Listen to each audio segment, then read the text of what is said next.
45,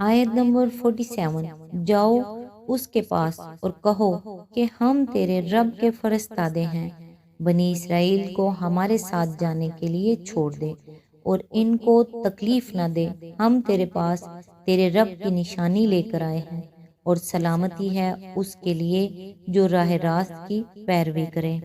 آیت نمبر 48، ہم کو وحی سے بتایا گیا ہے کہ عذاب ہے اس کے لیے جو جھٹلائے اور منہ موڑے۔ اس کی تفسیر ہے، اس واقعے کو بائبل اور تلمود میں جس طرح بیان کیا گیا ہے اسے بھی ایک نظر دیکھ لیجئے تاکہ اندازہ ہو کہ قرآن مجید انبیاء کا ذکر کس شان سے کرتا ہے اور بنی اسرائیل کی روایات میں ان کی کیسی تصویر پیش کی گئی ہے۔ بائبل کا بیان ہے کہ پہلی مرتبہ جب خدا نے موسیٰ علیہ السلام سے کہا کہ اب میں تجھے فرعون کے پاس بھیجتا ہوں کہ تو میری قوم بنی اسرائیل کو مصر سے نکال لائے، تو حضرت موسیٰ علیہ السلام نے جواب میں کہا، میں کون ہوں جو فرعون کے پاس جاؤں اور بنی اسرائیل کو مصر سے نکال لاؤں؟ پھر خدا نے حضرت موسیٰ علیہ السلام کو بہت کچھ سمجھایا، ان کی ڈھارس بندائی، معجزے عطا کیے، مگر حضرت موسیٰ علیہ السلام نے پھر کہا تو یہی کہا کہ اے خداوند، میں تیری منت کرتا ہوں کسی اور کے ہاتھ سے جس سے تو چاہے یہ پیغام بھیج۔ خروج باب 4۔ تلمود کی روایت اس سے بھی چند قدم آگے جاتی ہے۔ اس کا بیان یہ ہے کہ اللہ تعالیٰ اور حضرت موسیٰ علیہ السلام کے درمیان 7 دن تک اسی بات پر رد و قد ہوتی رہی۔ اللہ کہتا رہا کہ نبی بن، مگر موسیٰ کہتے رہے کہ میری زبان ہی نہیں کھلتی تو میں نبی کیسے بن جاؤں؟ آخر اللہ میاں نے کہا، میری خوشی یہ ہے کہ تو ہی نبی بن۔ اس پر حضرت موسیٰ علیہ السلام نے کہا کہ لوط کو بچانے کے لیے آپ نے فرشتے بھیجے۔ ہاجرہ جب سارا کے گھر سے نکلی تو اس کے لیے 5 فرشتے بھیجے، اور اب اپنے خاص بچوں بنی اسرائیل کو مصر سے نکلوانے کے لیے آپ مجھے بھیج رہے ہیں۔ اس پر خدا ناراض ہو گیا اور اس نے رسالت میں ان کے ساتھ ہارون کو شریک کر دیا اور موسیٰ علیہ السلام کی اولاد کو محروم کر کے کہانت کا منصب ہارون کی اولاد کو دے دیا۔ یہ کتابیں ہیں جن کے متعلق بے شرم لوگ کہتے ہیں کہ قرآن میں ان سے یہ قصے نقل کر لیے گئے ہیں۔ آیت نمبر 49، فرعون نے کہا، اچھا تو پھر تم دونوں کا رب کون ہے اے موسیٰ؟ اس کی تفسیر ہے، یہاں قصے کی ان تفصیلات کو چھوڑ دیا گیا ہے کہ حضرت موسیٰ علیہ السلام کس طرح فرعون کے پاس پہنچے اور کس طرح اپنی دعوت اس کے سامنے پیش کی۔ یہ تفصیلات سورہ اعراف رکوع 13 میں گزر چکی ہیں، اور آگے سورہ شعراء رکوع 2، 3، سورہ قصص رکوع 4 اور سورہ نازعات رکوع 1 میں آنے والی ہیں۔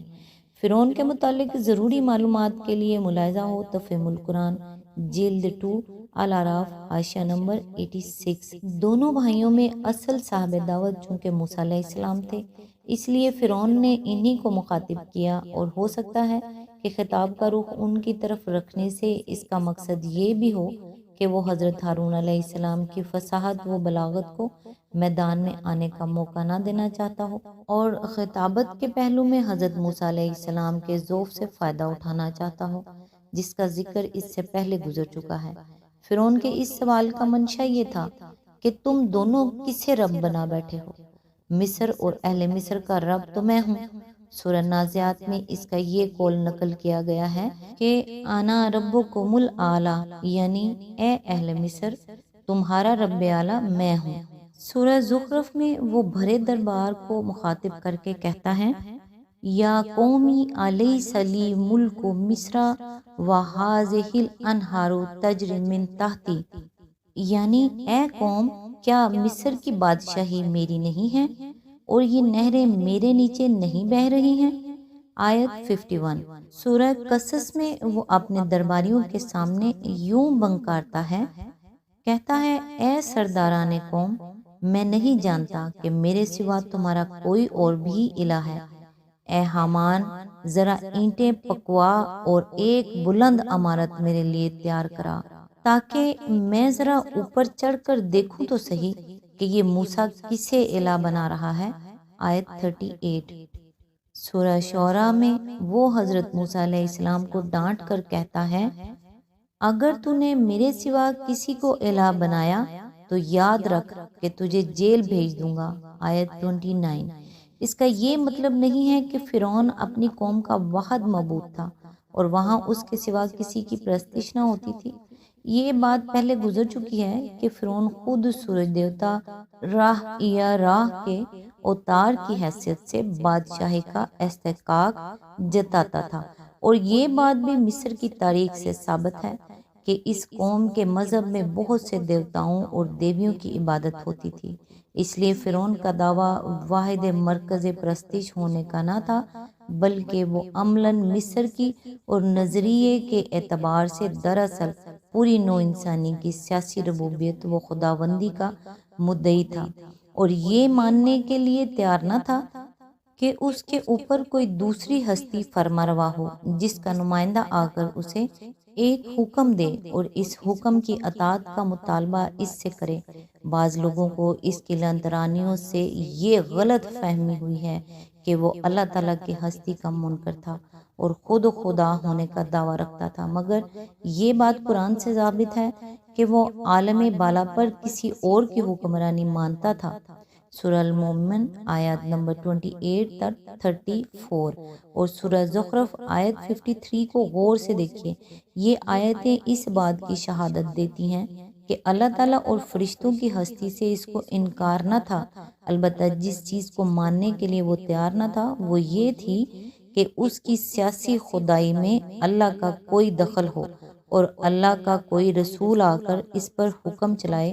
مزید تشریح کے لیے ملاحظہ ہو تفہیم القرآن جلد 3 القصص حاشیہ نمبر 53۔ آج تک کے لیے بس اتنا ہی، نیکسٹ انشاءاللہ آیت نمبر 50 سے سٹارٹ کریں گے۔